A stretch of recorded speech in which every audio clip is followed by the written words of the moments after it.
What is going on, guys? In today's video I will show you the top 5 best Warhammer builds in New World aeternum that are optimized for both PvE and PvP. As I will cover a lot of builds, so not to spend too much time, for each setup I will give you a quick overview of its playstyle. Then as well I will explain the best skill tree setup, then what gear should you wear, then even how many attributes should you allocate for each stat, and much more. So then moving over to the first build, which is the sword and the Warhammer. This setup focuses on crowd control and using your tankiness to do massive amounts of AoE damage while surviving huge amount of enemy hits. If you use the best skill tree build, then both of these weapons will synergize perfectly to allow for a flurry of abilities that will leave the enemy target staggered, stunned and knocked down over and over again. So as our job will be to prevent the enemy from moving, so then us or our team will be able to finish them off. Of course, we won't be dealing the craziest amount of DPS, but the staggers and massive amount of survivability will be definitely worth the trade-off. So let's take a look at the build. For our gear choice, we will go with the heavy armor, as this will give us the maximum amount of defense and will enable us to use the best shield in the game.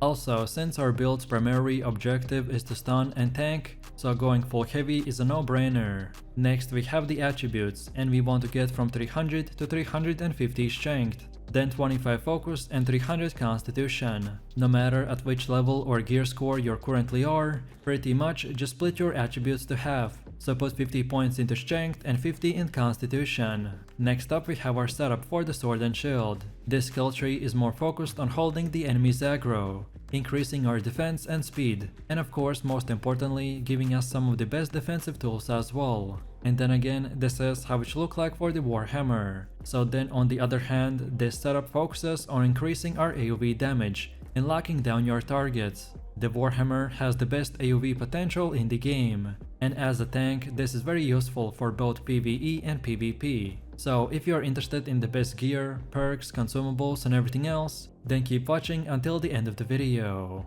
Overall, if you are looking for one of the best and most fun tank builds, then here it is. Next we have Great Axe with the Warhammer. This is a very old school build, but with just few new changes, it still can be very strong and powerful. The Great Axe with the Warhammer weapon combination is an extremely strong and well balanced setup, which offers really good burst, chasing potential and damage reduction. This build is similar to the Great Axe and the hatchet in a lot of ways, but in my opinion the peak damage and healing is a bit lower, although it will bring more CC and damage reduction to the table. So moving over to the build, and for our gear we will go either way with the medium or full heavy armor. The choice will depend on your playstyle. So if you want to go full tank, then go with the heavy, or perhaps if you want to mix and match damage with survivability, then go with medium. I personally will choose to go with medium. Next we have the skill tree setup for the Great Axe. So this time I've made it around the best AoE skills that this weapon can offer. This whole setup is one huge AoE damage machine, and these skills for sure are the best in that regard. And then again, this is how it should look like for the Warhammer. So again, we go with strong AoE skills and armor penetration as well. If you are interested in the best gear, perks, consumables and everything else, then keep watching until the end of the video. And overall, if you're looking for a very OG but great tank build that can be used both for PvE and PvP, then here it is. So moving over to the next build, which is the Lifestaff and the Warhammer. This setup's main focus is on being a frontline healer that can get down and dirty, but also support his team. By using the Warhammer, we will be able to do big crowd control and AoE damage, while by using the Lifestaff, we will have the ability to keep up and heal our main frontline tanks and other players that other ranged healers would not be able to reach. The Warhammer and Lifestaff combination is very popular in wars and expeditions. However, it's been proven to be very strong in almost every single activity, as long as the player knows when to get in close and do damage and when to keep his distance. So let's take a look at our setup. For our gear choice we will go with the medium category, as this will give us the perfect balance between defense and high healing output. I've also seen few players going full heavy, but that is more of a paladin build, where at that point you might as well go full sword and shield with the Lifestaff and become a completely self-sustaining tank. Then next we have attributes, and we should get 50 strength, then 400 focus, and then also 200 constitution. I had a similar thought process for our stats as well, so we want to do damage, heal, and survive at the same time, so these stats are in the perfect ratio against one another. Technically, you could move 25 points back and forth between the strength, but besides that, you definitely want to have this 2:1 ratio for focus versus constitution.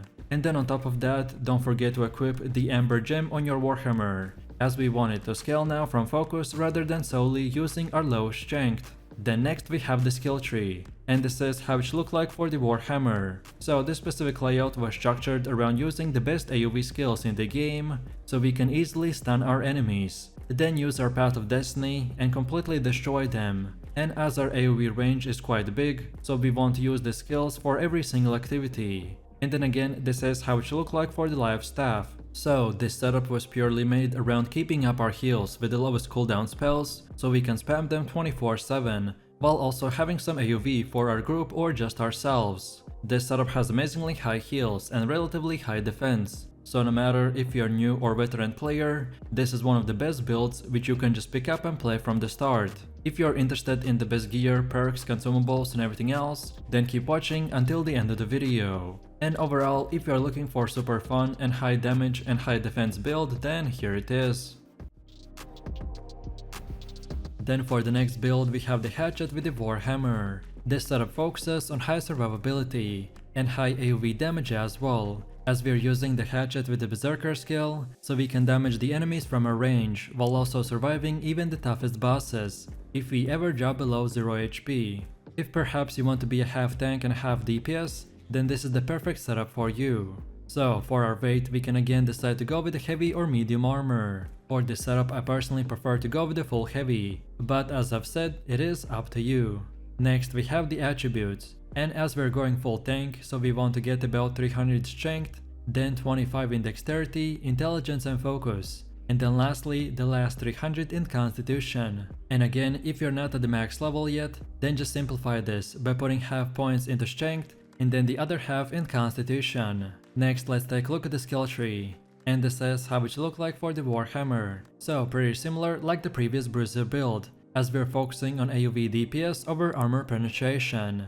And then again, this is how it should look like for the hatchet. So we mainly get the berserk skill and upgrade it, while also not forgetting about getting these 2 debuffs. If you are interested in the best gear, perks, consumables and everything else, then keep watching until the end of the video. And overall, if you want to use a very powerful tank build that pretty much never dies, then this is it.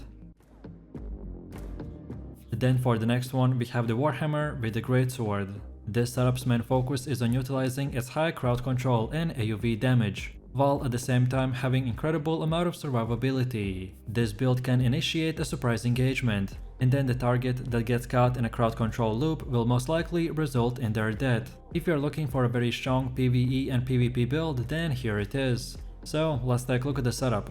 For our gear choice, we will go with the light category, as this will give us incredible amount of damage, and you can of course go with the medium armor as well. But you will need to sacrifice 100 dexterity for 100 constitution. This build is very high AoV damage, and that's why we want to use 2 dodge rolls and get in and out of fights. Next we have attributes, and we should get 300 strength, then from 250 to 300 dexterity, and finally 100 constitution. But like I said, you can go for more safety and trade 100 dexterity for more constitution and the medium armor. Then next we have the skill tree, and this is how it should look like for the greatsword. So this specific layout was structured around using your high AoV skills that will destroy a bunch of enemies in few seconds. This build has very high mobility but almost no defensive skills, so you will need to be careful as we are prioritizing damage over survivability. And then again, this is how it should look like for the Warhammer. So again, very similar principle. We focus on massive AoV damage and super high crowd control,